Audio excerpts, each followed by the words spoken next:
నా సంఘమా, దేవుని యొక్క శక్తివంతమైన నామమును బట్టి, ఆత్మదేవుని మహాకృపను బట్టి ఈ ఉదయకాల ప్రార్థన ఆరాధనలో చేరి వచ్చిన మీ అందరికీ క్రీస్తు యేసు నామములో శుభములు సమాధానములు కలుగునుగాక. ఆమేన్. నేటి ఉదయకాల ప్రార్థన ఆరాధనలో పరిశుద్ధాత్మ దేవుడు మనకు అనుగ్రహించిన వాక్య భాగము తద్రీతిగా ఉన్నది. సంఖ్యాకాండము 16వ అధ్యాయము 26వ వచనమును చదువుకుంటూ వస్తున్నాం. అతడు ఈ దుష్టుల గుడారముల యొద్ద నుండి తొలగిపోవుడి, మీరు వారి పాపములన్నిటిలో పాలివారై నశింపకయుండినట్లు వారికి కలిగినదేదియు ముట్టకుడి అని ఆ సమాజముతో అనెను. కాబట్టి వారు కోరహు, దాతాను, అబీరాముల నివాసముల యొద్ద నుండి ఇటు అటు లేచిపోగా, దాతాను అబీరాములను, వారి భార్యలను, వారి కుమారులను, వారి పసిపిల్లలను తమ గుడారముల ద్వారమున నిలిచిరి. మోషే సమస్త కార్యములను చేయుటకు యెహోవా నన్ను పంపిననియు, నా అంతటి నేనే వాటిని చేయలేదనియు దీనివల్ల మీరు తెలుసుకొందురు. దేవునికి స్తోత్రాలు. క్రీస్తునందు ప్రియమైనటువంటి వారులారా, నేటి దినమునకై పరిశుద్ధాత్మ దేవుడు మనతో ఈ రీతిగా మాట్లాడుతూ వస్తున్నారు. ఆత్మదేవుని యొక్క మహాశక్తిని బట్టి, ఆత్మదేవుని యొక్క మహాకృపని బట్టి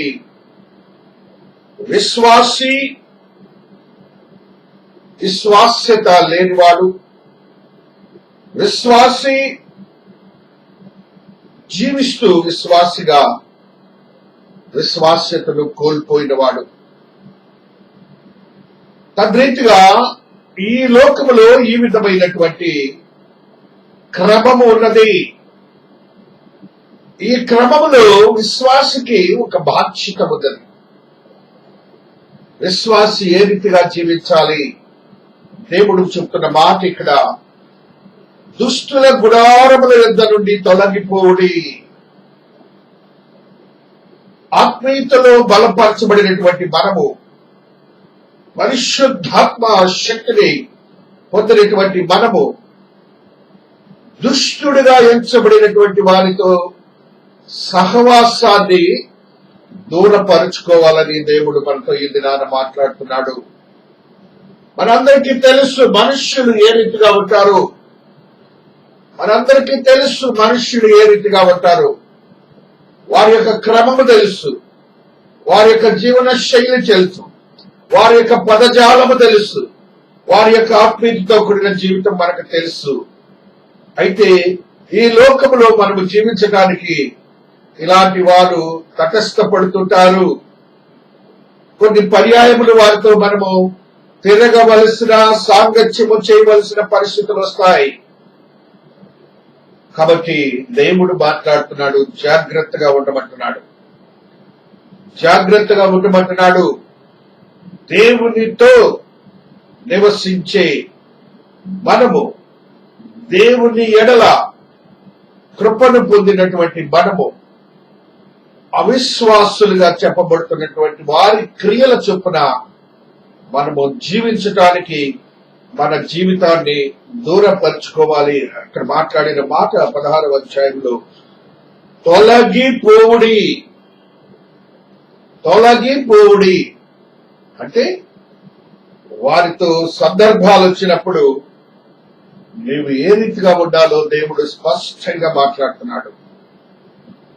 దేవుని మహాకృపను బట్టి పరిశుద్ధ గ్రంథంలో ఒక భక్తుని గురించి దేవుడు మాట్లాడుతున్న మాటని ఒక పర్యాయం చదువుకుంటాం. సంఖ్యాకాండము 12వ అధ్యాయము 6వ వచనం.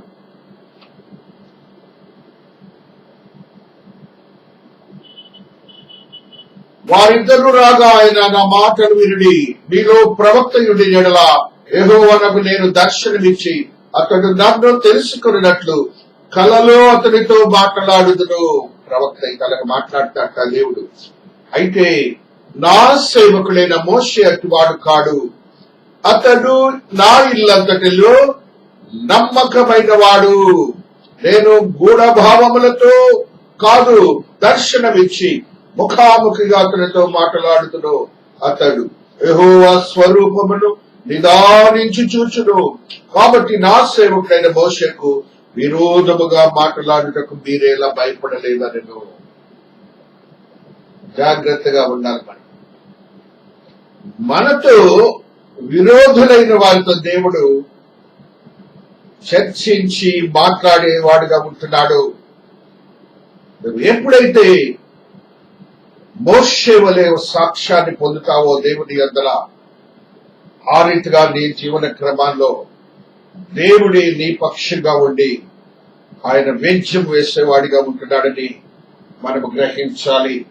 హెబ్రీయులకు రాసిన పత్రికలో కూడా ఆత్మ సత్యాన్ని పరిశుద్ధాత్మ దేవుడు ఈ రీతిగా మనకు తెలియజేస్తున్నాడు. 3:5 ముందు చెప్పబో సంగతులను సాక్షాత్తుగా మోషే పరిచారకుడై ఉండి దేవుని ఇల్లంతటిలో నమ్మకముగా ఉండెను. నీవు నీ యొక్క సంఘములో, నీ యొక్క ఆరాధన శైలిలో, నీ యొక్క యాజకుని యొక్క స్థితిని ఎరిగి నీవు నమ్మకముగా ఉండాలని దేవుడు నీతో మాట్లాడుతున్నాడు. ఆ స్థితిని నువ్వు కలిగి ఉండాలి. మోసెస్ వలె నీ యొక్క స్థితిని నువ్వు కలిగి ఉండి నీ జీవన క్రమాన్ని చాటాలని దేవాతి దేవుడు ఇది నానా నీతో నాతో మాట్లాడుతూ వస్తున్నాడు. తద్రీతిగా ఎవరైతే దేవునికి విరోధమైనటువంటి కార్యములు చేశారో వారికి వారుగా యోచించినటువంటి ఆ యొక్క మనస్సును కలిగి ఉండి దేవునికి విరోధముగా చేశారు, దేవుడు వారికి నిర్దేశించిన పనిని మినహా ఎక్కువగా కోరుకున్నారు. జాగ్రత్త సుమి. దేవుని పని విషయంలో ఆయన ఎవరు నిర్దేశిస్తారో వారు వారి పనులను చేయవలసినది, దానిని మనము అంగీకరించవలసినది. ఆ రీతిగా ఆ క్రియ జరగనటువంటి బిడ్డలతో ఆ దినాన జరిగినటువంటి వింత క్రియను చూస్తున్నాం. చూడండి 30-16 సంఖ్యాకాండం.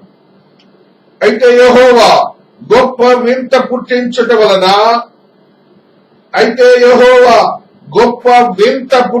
వలన వారు ప్రాణములతో పాతాళములో కూలినట్లు భూమి తన డోరు తెరిచి వారికి కలిగిన సమస్తమును మృంగి వేసిన యెడల వారు యెహోవాను అలక్ష్యము చేసినని మీకు తెలియనను.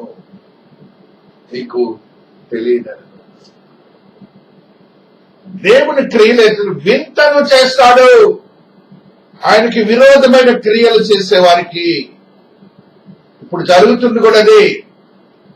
ఆయనకు విరోధమైన క్రియలు చేస్తున్న వారికి, దేవునికి విరోధమైన క్రియలు చేసేవారికి, నీతిని తప్పి జీవించే వారికి, దేవుని యాజకులు ఎడల విరోధముగా మాట్లాడే వారికి ఆ క్రియలు జరుగుతాయని దేవుడు ఇది నాన్న మాట్లాడుతూ ఉన్నాడు.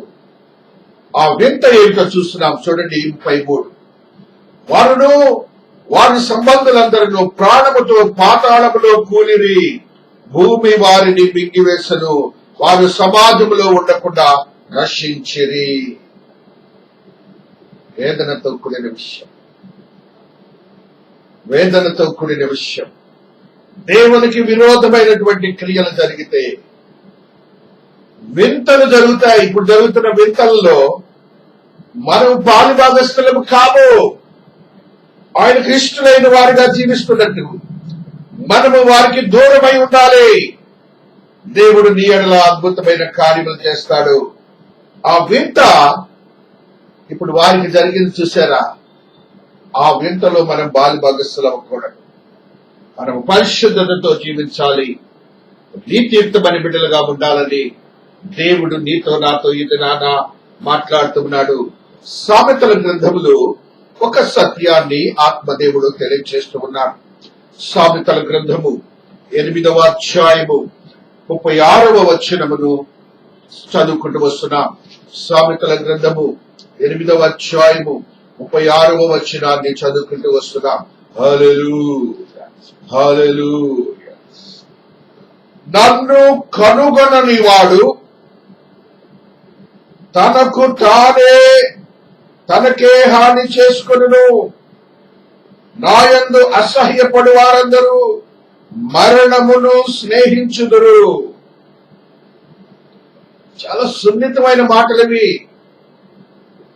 దేవుడనే ఒక సూపర్ న్యాచురల్ పవర్ ఉందని ప్రతి ఒక్క మనుష్యుడు గ్రహించాలి.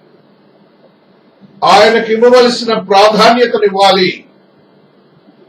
ఆయనకి ఇవ్వవలసినటువంటి ప్రాధాన్యత ఏంటంటే మొట్టమొదటిగా ఆయనే, నువ్వేమై ఉన్నావో ఆయనై ఉన్నాడు అనుకోవాలి. అందులో ఆయన అంటున్నాడు, నన్ను కనుగొనని వాడు తనకే హాని చేసుకొనెను. దేవుడు లేకుండా జీవిస్తే చాలా కాలం మనకి మనంగా జీవిస్తాం. హాని జరుగుతున్న సంగతిని యోచించం. రెండవది, నా యందు అసహ్యపడు వారందరూ మరణమును స్నేహించుదురు. దేవుణ్ణి యందు అసహ్యపడతారు చాలా మందిని చూస్తున్నాం. వారికి మరణము స్నేహిస్తారని దేవుడు మాట్లాడుతున్నారు. 11:3 మరి యొక్క సత్యాన్ని చదువుకుంటున్నాం. యథార్థవంతుల యథార్థత వారికి త్రోవ చూపించును, ద్రోహుల మూర్ఖ స్వభావం వారిని పాడు చేయును. ద్రోహుల మూర్ఖ స్వభావము వారిని పాడు చేయును. హోషేయ భక్తుడు ఒక సత్యాన్ని మనకు తెలియజేస్తున్నాడు. హల్లెలూయా, హల్లెలూయా, హల్లెలూయా. 13:9 ఒక సత్యాన్ని చెప్తున్నారు. ఇశ్రాయేలు, నీ సహాయకర్తనకు నాకు నీవు విరోధివై నిన్ను నీవే నిర్మూలము చేసుకొనుచున్నావు. దేవునికి విరోధి, దేవుని క్రియలకు, దేవుని వాక్యమునకు అనుసరించి జీవించిన వాడందరూ కూడా విరోధులే. వారికి దేవుడు చేసిన క్రియ ఏంటంటే నిన్ను నీవే నిర్మూలము చేసుకొనుచున్నావని దేవుడు మాట్లాడిన మాటను మనము చూస్తూ వస్తున్నాం. 2 తెస్సలోనిక 3వ అధ్యాయము 6వ వచనములో మరి యొక్క సత్యాన్ని ఆత్మదేవుడు తెలియజేస్తూ ఉన్నారు. 2 తెస్సలోనిక 3వ అధ్యాయము 6వ వచనము, సహోదరులారా, మా వలన పొందిన బోధన ప్రకారము కాక అక్రమముగా నడుచుకొను ప్రతి సహోదరుని యొద్ద నుండి తొలగిపోవాలని మన ప్రభు అయిన యేసుక్రీస్తు పేరిట మీకు ఆజ్ఞాపించుచున్నాము. మనకి ఈ లోకంలో ఇలాంటి పరిస్థితులు వస్తూ ఉంటాయి. బోధనతో పాటుగా నీవు గమనించినటువంటి ఇలాంటి పరిస్థితులు ఉంటే నువ్వేం చేయాలంటే దేవుని యొక్క అక్రమముగా నడుచుకొను ప్రతి సహోదరుని యొద్ద నుండి తొలగిపోవలను. చాలా టెక్నికల్ గా మాట్లాడుతున్నాడు దేవుడు. సహోదరుని యొద్ద నుండి, నీ ప్రియులు అవ్వచ్చు, వాళ్ళు నీకు ప్రియులు అవ్వచ్చు, వారి యొద్ద నుంచి తొలగిపో, వారి యొద్ద నుంచి తొలగిపో. దుష్టుని యొక్క క్రియలు దేవునికి ఇష్టం లేదని దేవుడు మాట్లాడుతున్నాడు. 1 కొరింథీ 5:11 ఒక సత్యాన్ని ఆత్మదేవుడు మనతో మాట్లాడుతూ వస్తున్నారు. హల్లెలూయా, హల్లెలూయా, హల్లెలూయా, హల్లెలూయా, స్తోత్రం. ఇప్పుడైతే సహోదరుడు అనబడిన వాడెవడైనను జారుడు కాని, లోబి కాని, విగ్రహారాధకుడు గాని, తిట్టుబోతు గాని, త్రాగుబోతు గాని, దోచుకుని వాడు కాని అయ్యున్న ఎడల అట్టి వారితో సాంగత్యము చేయకూడదు, భుజింపనకూడదని మీకు వ్రాయిచున్నాను. వెలుపలి వారికి తీర్పు తీర్చుట నాకేలా, వెలుపలి వారికే దేవుడు తీర్పు తీర్చును గది, మీరు లోపటి వారికి తీర్పు తీర్చువారు కనుక ఆ దుర్మార్గుని మీలో నుండి వెలివేయుడే. జాగ్రత్తగా ఉండమంటున్నాడు దేవుడు. ఇవన్నీ మనకు తటస్థపడతాయి. మనం వీటితో మనం జీవిస్తూ ఉంటాం. దేవుని మహాకృపని బట్టి, దేవుని యొక్క మహాశక్తిని బట్టి మన జీవితాల్ని జాగ్రత్త పరచుకోవాలని దేవుడు మాట్లాడుతూ వస్తున్నారు. దేవుని యొక్క శక్తివంతమైన స్థితిని బట్టి, ఆత్మదేవుని కృపని బట్టి 2 కొరింథీ 6:11 6:16 ఒక సత్యాన్ని దేవుడు తెలియజేస్తున్నాడు.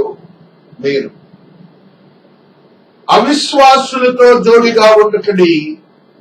నీతికి దుర్నీతితో ఏమి సాంగత్యము, వెలుగునకు చీకటితో ఏమి పొత్తు, క్రీస్తునకు బెలియాలతో ఏమి సంబంధము, అవిశ్వాసతో విశ్వాసకి పాలెక్కడది. దేవుడు స్పష్టంగా మాట్లాడుతున్నాడు. జోడుగా ఉండటకుడి అంటే, జోడు అంటే కాడి జోడించలేని అంటాం మనం. రెండు కూడా ఒక ఉద్దేశంతో ప్రయాణం చేస్తేనే అర్థం. ఆ యొక్క టార్గెట్ కొరకు రెండు ఒకే పనిలో నడుస్తాయి. అలాగా నువ్వు ఉండకూడదు. నీవు దుష్టునిగా దగ్గర నుంచి వేరైపోవాలి. ఒక వింత జరిగింది. ఆ వింతలో ఎవరైతే దేవునికి విరోధమైన క్రియలు చేశారో వారందరూ కూడా పనిష్మెంట్ పొందారని మనం అక్కడ చూస్తున్నాం. ఆ పనిష్మెంట్ భూమికి చేర్చబడింది. వారందరూ భూమిలోనికి వెళ్లిపోయారు. ఇప్పుడు కూడా అనేక మంది అది దేవునికి తెలుసు. వారు దేవుని దృష్టిలో మంచివారు చెడ్డవారు మనకైతే తెలియదు. కానీ మనమైతే వాక్యం ఉంది మన దగ్గర. ఆ వాక్యానుసారం జీవించడానికి మనము ప్రయత్నం చేయాలి. ఆ యొక్క రీతిలో మన సాంగత్యాన్ని కూడా దేవునికి ఇష్టమైన సాంగత్యాన్ని ఉంచుకోవాలి. ఎబ్రీ 13:7 మీకు దేవుని వాక్యమును బోధించి మీ పైన నాయకులుగా ఉన్న వారిని జ్ఞాపకము చేసుకొని వారి ప్రవర్తన ఫలమును శ్రద్ధగా తలంచుకొనుచు వారి విశ్వాసమును అనుసరించుడి. యేసుక్రీస్తు నిన్న నేడు ఒక్కటే రీతిగా ఉన్నాడు. అవును, యుగ యుగములకును ఒక్కటే రీతిగా ఉన్నాడు. మరొక సలహా ఇస్తున్నాడు. నానా విధములైన అన్య బోధన చేత త్రిప్పబడకుడి. భోజన పదార్థములను బట్టి కాక కృపను బట్టి హృదయమును స్థిరపరచుకునటం మంచిది. భోజనములను బట్టి ప్రవర్తించిన వారికి ఏమీ ప్రయోజనము కలుగలేదు. చాలా స్పష్టంగా దేవుడు మాట్లాడుతున్నాడు. ప్రవర్తన విషయంలో నీకు ఒక ప్రవర్తన ఈ విధముగా ఉంటే నీ పెద్దవాళ్ళని చూసి నేర్చుకొని ఇంట్లో చెప్తారు. మీ అన్నయ్యని చూసి నేర్చుకో, మీ నాన్నగారు చూడు. ఆ రీతిగా లోకరీతిగా వారి గుణగణాలని చెప్పే తల్లిదండ్రులు ఉంటుంటా నీ యొక్క ఆత్మీయస్థితులు నీకు బోధించే బోధకుని యొక్క ప్రవర్తనని చూడు.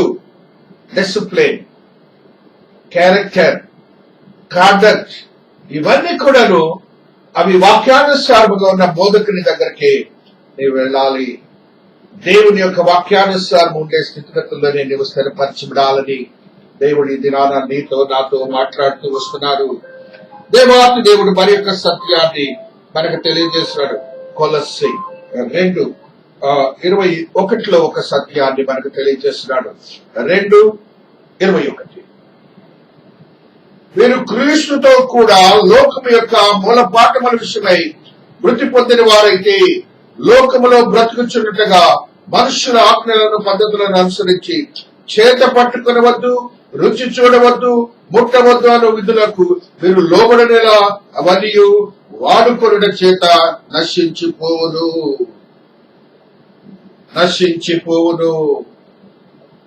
లోకంలో ఉన్నటువంటి ట్రెడిషన్స్ చాలా మనం పాటిస్తూ ఉంటాం. వాటిని వదిలేసేయాలి.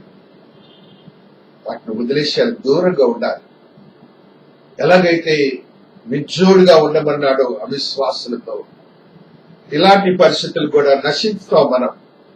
ఆ పరిస్థితుల్లోనికి మనం వెళ్ళకూడదని పరిశుద్ధాత్మ దేవుడు మనతో ఈ దినాన మాట్లాడుతూ వస్తున్నారు. ఫిలిప్పీ రాసిన పత్రిక 3వ అధ్యాయము 17వ వచనాల్లో చదువుకుంటున్నా. సహోదరులారా, మీరు నన్ను పోలి నడుచుకొనుడి, మేము మీకు మాదిరి అయిన ప్రకారము నడుచుకుని వారిని గురిపెట్టి చూడండి. మీరు ఒక మాదిరిని పెట్టుకోండి. ఒక మాదిరి ఉండాలి మీకు. దేవుని స్వారూప్యాన్ని మీ ముందు చూసుకోవాలి. వారు మోషేని గుర్తించలేకపోయారు. మోషే గురించి సాక్ష్యం దేవుడు చెప్తున్నాడు. స్నేహితుల్లాగా మాట్లాడేట అలాంటి దైవజనుని యొక్క ఆత్మీయతలో ప్రార్థనా శక్తిని, ఆ యొక్క బోధలో ఉన్న శక్తిని ఎరిగి ఆ మాదిరిగా ఉండే స్థితిని మీకు ఉండాలి. కానీ ఆ ప్రవర్తన విషయంలోనే ఆయన మీకు ఒక దేవుడు కాకూడదు. ఆ యాజకుడు కూడా, దేవుడు బోధకుడు కూడా దేవుడు కాకూడదు. ఆయన ప్రవర్తన విషయంలోనే ఆయన ఒక విగ్రహంగా చేసుకోవద్దు. అది దేవునికి ఇష్టం లేదు. ఆ రీతిగా నీ యొక్క జీవన శైలిని, జీవన క్రమాన్ని భద్రపరచుకోవాలని దేవుడి ద్వారా నీతో నాతో మాట్లాడుతున్న స్థితిని మనము గమనిస్తూ ఉంటున్నాం. 1 కొరింథీ 1:9 ఒక సత్యాన్ని ఆత్మదేవుడు తెలియజేస్తున్నాడు.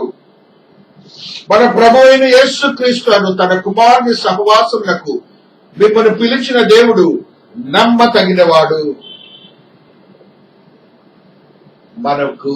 మనల్ని ఎవరు పిలిచారట?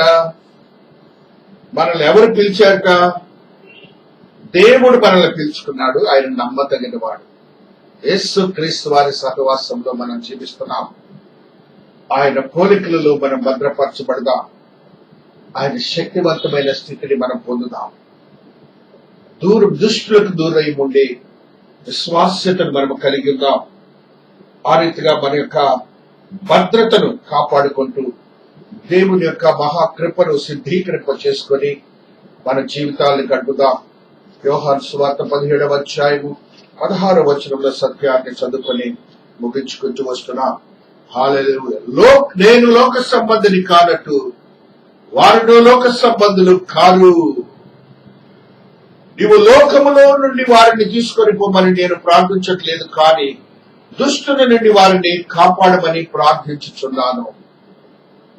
దుష్టుని నుండి మనం దూరం అవ్వాలి. అవి అపవాదికి సంబంధించినటువంటి క్రియలను గుర్తించాలి. అట్టి క్రియలకు నీవు దూరంగా ఉండాలని దేవుడి దినాన నీతో నాతో మాట్లాడుతున్నాడు. దేవుడు ఈ పరిశుద్ధ వాక్యమును దీవించి ఆశీర్వదించునుగాక. ఆమేన్. ప్రార్థించుకుందాము. శక్తివంతమైన దేవా, మీ పాద సన్నిధిలో ఉన్నాం తండ్రి. అయినా మీరు మాకు దేవుడిగా ఉన్నందుకు స్తుతులు స్తోత్రాలు చెల్లించుకుంటున్నాను. ఈ ఉదయకాల సమయంలో అయినా మోషే కోరహ్ దాతాన్ అభిరాములను మాకు గుర్తు చేసినందుకు స్తోత్రాలు. దేవునికి విరోధమైనటువంటి దుష్టుడిగా చెప్పబడుతున్నటువంటి వారిని ఒక వింత తెగులుని ఆయన వారికి కలుగ చేసే వారి మరణానికి గురి చేశారు. ఆ సమయంలో మీరు వారితో ఉండకుడి, మీరు దూరంగా ఉండండి అని దేవుడు తెలియజేసిన మాటను మేము గుర్తు చేసుకుంటున్నాం. అతి పరిస్థితులైన ఈ కాలంలో కూడా ప్రపంచంలో జరుగుతున్నది. అతి దుష్టునికి మేము దూరమై ఉండే ప్రతి పరిస్థితి సానుకూల పరిస్థితులకు కూడా కృతజ్ఞతాభివందనాలు చెల్లించుకుంటున్నాం. అతి మరణమునకు మేము గురి కాకుండా మీరు కృపను చూపినందుకు కృతజ్ఞతాభివందనములు. బోధకుని యొక్క ప్రవర్తన చూసి జీవించే యోగ్యత నా బిడ్డలందరికీ అనుగ్రహించినందుకు స్తోత్రాలు చెల్లించుకుంటున్నాం. బహున్నతని, మహాదేవుని మహాకృప నా బిడ్డలతో సిద్ధీకరింపజేసినందుకు కృతజ్ఞతాభివందనములు చెల్లించుకుంటున్నాను తండ్రి. అయినా ప్రతి కుటుంబాన్ని, విశ్వాసిని మీ పాద సన్నిధిలో పెడుతున్నాను నాయన. వారి యొక్క జీవన క్రమములు, కుటుంబములు వారు ఏ రీతిగా జీవించాలో నాయన మీరు మాకు తెలియజేసినందుకు స్తోత్రాలు. దుష్టుల నుండి దూరమయ్యి స్థితి నా బిడ్డలందరికీ దాయం చేసినందుకు స్తోత్రాలు. వారి యొక్క జీవన క్రమము వాక్యానుసారం ఉండే స్థితిని లేని వారితో నాయన వారు ఉండక విజ్జోలుగా ఉండే స్థితిని దాయం చేసినందుకు స్తోత్రాలు. తద్రీతిగా వారి బిడ్డలు వారు క్షేమమును, సంతోషమును, అతి మరణములకు దూరమయ్యే స్థితిని మీరు అనుగ్రహించినందుకు కూడా కృతజ్ఞతాభివందనాలు చెల్లించుకుంటున్నాను తండ్రి. ఆయన కుటుంబాల్లో తల్లిదండ్రులకును, బిడ్డలకును, భర్తకును, భార్యకును సమాధానాన్ని మీరు ఇచ్చినందుకు స్తోత్రాలు. శాంతిని మీరు ఇచ్చినందుకు స్తోత్రాలు. ఏకాగ్రతను, ఏకాత్మను, ఏక మనస్సును ఇచ్చినందుకు స్తుతులు స్తోత్రాలు చెల్లించుకుంటున్నాను. ఒకరిని ఒకరు క్షమించుకొని పశ్చాత్తాపముతో యేసు ప్రేమను కలిగి జీవించే కుటుంబాలుగా స్థిరపరచబడిన గాక. కుటుంబాల్లో జటిలమైన సమస్యలు లేదా చీకటి అంధకార శక్తులు యేసు నామములో విడుదల చేయబడిన గాక. కృపల్లో భద్రపరచబడిన గాక. నూతనమైన అనుభవాలతో నింపి నా దేవుడు గొప్పవాడని ఒక సాక్ష్యం అనుగ్రహించబడిన గాక. కృపా సత్య సంపూర్ణమైన దేవుని మహోన్నతమైన కార్యములు వారి వారి కుటుంబంలో జరిగించబడిన గాక. యవనస్తులకు మెరిచిన జ్ఞానమును బట్టి, చదువును బట్టి, ఉద్యోగమును బట్టి, వివాహాన్ని బట్టి, గర్భఫలమును బట్టి, అపవాదిని తరిమి వేసిన విధానాన్ని బట్టి కృతజ్ఞతలు. అయినా వారి చదువు తగిన ఉద్యోగములు అనుగ్రహించబడిన గాక. గర్భఫలముల కొరకు ఎదురు చూసిన బిడ్డలకు గర్భములు అనుగ్రహించబడిన గాక. ప్రసవములను క్షేమములు ఇచ్చినందుకు స్తోత్రాలు. అదే రీతిగా ప్రసవములు సిద్ధపడుతున్న బిడ్డలకు తగిన ఆరోగ్యము దయచేసి మీరే మహిమపరచబడిన గాక. ఆయన అనేక సంవత్సరములుగా దినములుగా ఎదురు చూసిన బిడ్డలు ఉన్నారు తండ్రి. తెరవండి నాయన, మీ కృప చూపండి నాయన, మీరు చేస్తారని ఆయన అటు విశ్వాసంతో ప్రార్థిస్తున్నాను. శక్తివంతమైన కార్యములే నా బిడ్డల పక్షంగా జరిగించి నా దేవుడు గొప్పవాడని ఒక సాక్ష్యం అనుగ్రహించబడిన గాక. నూతనమైన అనుభవాలతో నింపబడిన జీవితములు నా బిడ్డలకు అనుగ్రహించి నా దేవుని యొక్క క్రియలు జరిగించబడిన గాక. మహోన్నతుని మహాదేవుని మహాకృప సిద్ధీకరింపబడిన గాక. ఆత్మదేవా, మీరు గొప్ప కార్యములు చేసే దేవుడని నా బిడ్డల పక్షంగా జరిగించుకుంటున్నందుకు స్తోత్రాలు. వరుడు వధువు విశ్వాసులుగా చెప్పబడిన వారిని నా బిడ్డకు అనుగ్రహిస్తున్నందుకు స్తోత్రాలు. అయినా ఎదురు చూస్తున్నారు తండ్రి. ఏ కాంకులను సంసారులుగా చేయబడరు నేనే అని చెప్పారు కదా స్వామి. అట్టి క్రియ నా బిడ్డల పక్షంగా జరిగించి మీరే మహిమ పరచబడిన గాక. ఏ దోషము ఏ పాపము అయినా మా పక్షముగా అడ్డముంటే క్షమించండి స్వామి. తద్రీతిగా మా అతిశయములను కొట్టివేసి మీరే నా దేవుడని ఒక అద్భుతమైన కార్యము కుటుంబాల్లో జరిగించుకుంటున్నందుకు స్తుతులు స్తోత్రాలు చెల్లించుకుంటున్నాను. మహోన్నతుని మహాదేవుని మహాకృప సిద్ధీకరింపబడిన గాక. ఆయన అదే రీతిగా చిన్నబిడ్డలకు ఎదుగుదల జ్ఞానము వివేకము దాయిచ్చేయనైనా, అభివృద్ధిని దాయిచ్చేయనైనా, చదువులలో మీ శక్తిని ఉంచండి స్వామి. వృద్ధులకు నైనా మీరు ఇచ్చిన ఆదరణ బట్టి ప్రార్థనా జీవితం బట్టి స్తోత్రాలు. భర్తను కోల్పోయిన వారు, భార్యలను కోల్పోయిన వారు, వృద్ధులుగా చెప్పబడిన వారు, అయినా అనారోగ్యములతో ఉన్నవారిని అయినా వారికి ఆదరణ అయినా ఆరోగ్యాలు దాయిచ్చేనైనా వారి బిడ్డలు ఆయా ప్రాంతంలో ఉన్నారు తండ్రి. క్షేమమైన సమాచారమునైనా ఆ ప్రాంతాల నుంచి నా బిడ్డల కొరకు మీరు పంపిస్తున్నందుకు స్తోత్రాలు. అయినా అమెరికా దేశము, ఆస్ట్రేలియా దేశము, ఇంగ్లాండ్, అదే రీతిగా కువైట్, అయినా బాస్కెట్, అదే రీతి ఏషియన్ కంట్రీస్, ఆఫ్రికన్ కంట్రీస్, అయినా ఆస్ట్రేలియన్ కంట్రీస్, అమెరికన్ కంట్రీస్, అదైనా ఆఫ్రికన్ కంట్రీస్ లో, ఆసియన్ కంట్రీస్ లో ఉన్న వారందరినీ మీరు ఆశీర్వదించి మీ కృపలో భద్రపరచండి. వారి వారి కుటుంబంలో ఉన్న బలహీన పరిస్థితుల నుంచి విడుదల చేయండి. మంచి సమాచారం మాకు దాయిచ్చేయండి. ఆత్మదేవుని యొక్క ఆత్మశక్తి స్థిరపరచబడి కృపలో భద్రపరచబడిన గాక.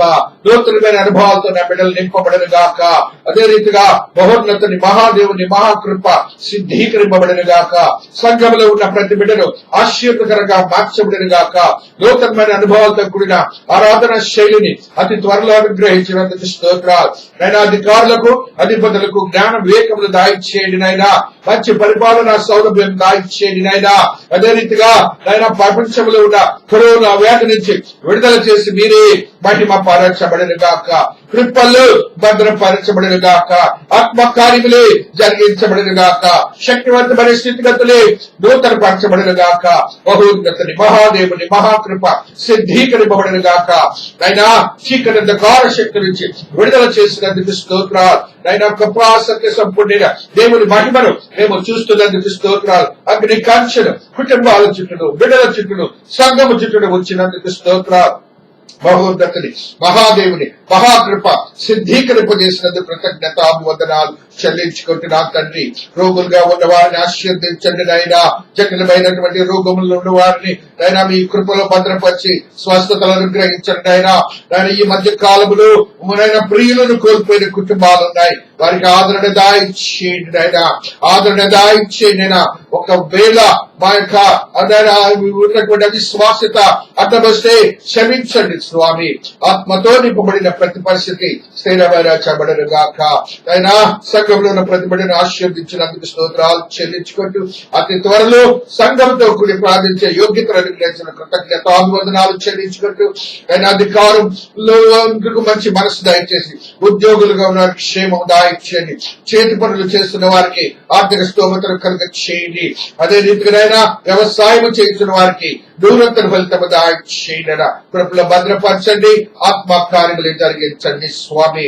కృపా సత్య సంపూర్ణైన దేవుని మహోన్నతమైన కార్యములు జరిగించినందుకు కృతజ్ఞతాభివందనములు చెల్లించుకుంటూ ప్రభును తన కుమారుడైన యేసు నామమున బ్రతిమలాడి వేడుకొనుచున్న తండ్రి ఆమేన్. పరలోకమందున్న మా తండ్రి, నీ నామము పరిశుద్ధపరచబడును గాక, నీ రాజ్యము వచ్చుగాక, నీ చిత్తము పరలోకమందు నెరవేర్చినట్టు భూమి మీద నెరవేరును గాక. మా అందనాహారం మాకు దాయిచ్చు. పడల అపరాధము చేసిన వారిని నేను క్షమించిన ప్రకారం అపరాధము క్షమించు. శోధులను తీక కీడు నుండి రక్షించము. రాజ్యము శక్తి మహిమ నిరంతరము నీవైయున్నావు తండ్రి ఆమేన్. మన తండ్రి అయిన దేవుని యొక్క ప్రేమ, కుమారుడైన యేసుక్రీస్తు ప్రభుల వారి కృప, పరిశుద్ధాత్మని యొక్క అద్భుత సహవాసము ప్రచేత ప్రతి బిడ్డకును ప్రత్యేకించి త్రియేక దేవుని మందిరములకు చుట్టుపక్కల వారి ప్రత్యేకించి ఆరాధనలో పాల్గొన్న ప్రతి ఆత్మకుడు విశ్వాసికని ఆత్మదేవుని యొక్క శక్తి, కృప, దయ, కనికరము సదా తోడయుండి ఆశీర్వాదములతో నింపి కృపలో భద్రపరిచి ఆత్మశక్తిని నింపిన దేవుడు, ప్రపంచ కరోనా నుంచి విడుదల చేసిన దేవుడు, ఆరాధన క్రమములను అనుగ్రహించిన దేవుడు, అగ్ని కాల్చిన ప్రతి బిడ్డ చుట్టూ వచ్చిన దేవుడు సదా తోడయ్యండి ఆశీర్వాదములతో నింపబడును గాక. ఆమేన్, ఆమేన్, ఆమేన్, ఆమేన్. Have a blessed day. Have a blessed day. God bless you all. God bless you all. Thank you. God bless you.